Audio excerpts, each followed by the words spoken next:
Je suis Leslie Play, je suis autrice et illustratrice. Je suis Émilie Valentin et je suis la co-scénariste. Je suis Rebecca Manzoni, je suis autrice et voix.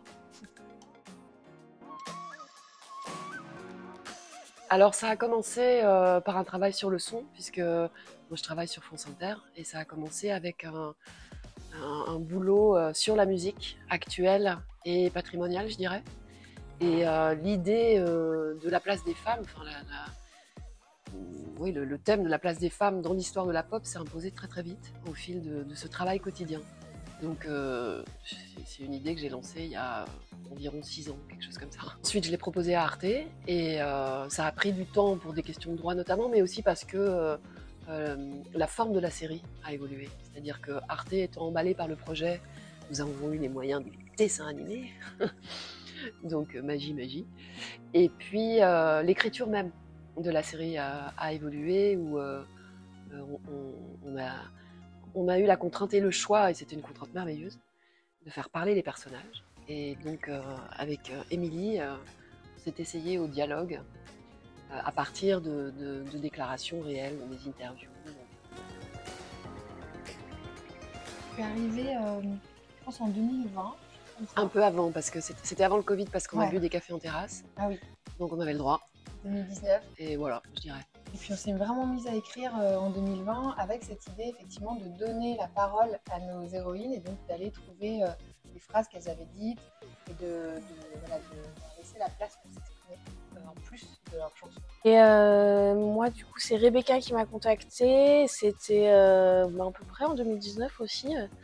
Et donc on avait fait un pilote et ça avait bien marché, donc ça a continué sur le reste des épisodes. Parce qu'une fois que ton style graphique est arrivé, tu te permets d'imaginer ce que ça allait donner. Je trouve que ça a changé quelque chose. Ouais. Alors comment ça a démarré? Est-ce que c'est toi qui as été contactée par Bayard?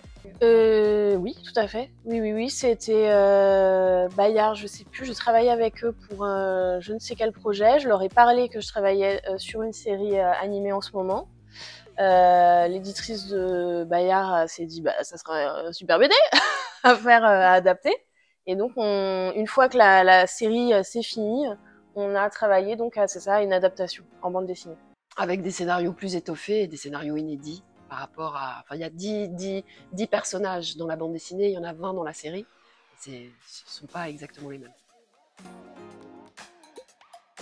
Plein. Tellement. Cardi B, Nicki Minaj, John Baez, Tina Turner, Aretha Franklin, PJ Harvey. Je sais pas, je peux en citer vraiment beaucoup, quoi. Lauryn Hill. Voilà, là c'est celles qui me viennent en tête là. Qui rajoutait Courtney Love. Ah ouais. Ah bah oui, on avait ça s'était joué un peu entre Courtney Love et les Bikini Kill. Ouais. Donc Donna Summer aussi. Tout à fait.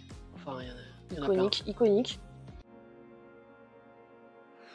Moi je sais pas si c'est une icône parce qu'elle est très jeune, mais je l'adore. Moi c'est Billie Eilish.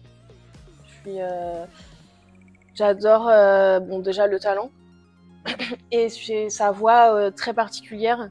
Elle a vraiment inventé une façon de chanter comme ça, très, très doucement mais très intensément, et a un succès mondial et incroyable en fait. Pour le coup, c'est impressionnant et moi je suis très, très fan de cette fille.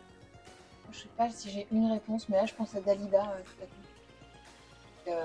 C'est choc esthétique, quoi, Dalida. Je dirais Rosalia. Pour tout. pour ce qu'elle fait du flamenco, la façon dont elle le mélange à tout, pour l'esthétique qu'elle développe, pour les concerts incroyables. Elle fait vraiment bouger les lignes, Rosalia. Et ça se danse. Alors moi je me rappelle d'un Francis Cabrel tout en moustache, d'un Patrick Bruel aussi très certainement. En moustache aussi, non? Patrick Bruel, non. En cheveux. En cheveux, en nuque longue, en peu mulet, ouais. Un poster de Jamiroquai acheté à la sortie d'un concert. Pour ma part, L'aveu honteux ou non? Non, pas Non. spécialement. Enfin, c'est assez contrasté. Il y a eu une étape Michel Jonas liée à mon père. Et puis après, il y a eu une étape qui dure encore aujourd'hui, je pourrais dire d'ailleurs, Étienne Dao. Ah ouais. Oui, Ah oui, on est d'accord. ouais, on est d'accord. Évidemment. On est complètement d'accord. Ah oui, c'est Grave. C'est un grand oui. on s'est consulté, c'était toujours intéressant d'adapter son travail pour un autre format parce que ça permet, je trouve, de raconter légèrement autre chose. Il y a d'autres nuances. Je pense que c'est pas la même chose de regarder un épisode et de lire un texte et de regarder. Donc je pense que c'est vraiment pas la même expérience et donc ça raconte pas tout à fait la même chose. Donc ça déploie encore un peu plus le propos, quoi. Et puis c'est une autre écriture. Et puis l'idée, c'est d'être partout.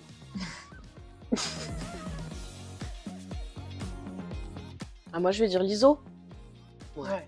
Ouais, l'ISO, il y a quelque chose de même de façon épidermique, libérateur quand on écoute ces chansons et quand on la voit et quand voilà. Ouais, et puis il y a vraiment un truc de self-love super fort. Ouais, très Mm. communicatif. Ouais.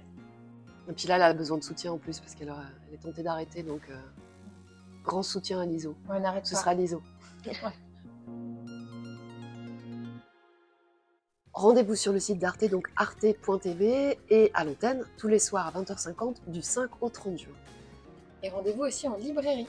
Bisous.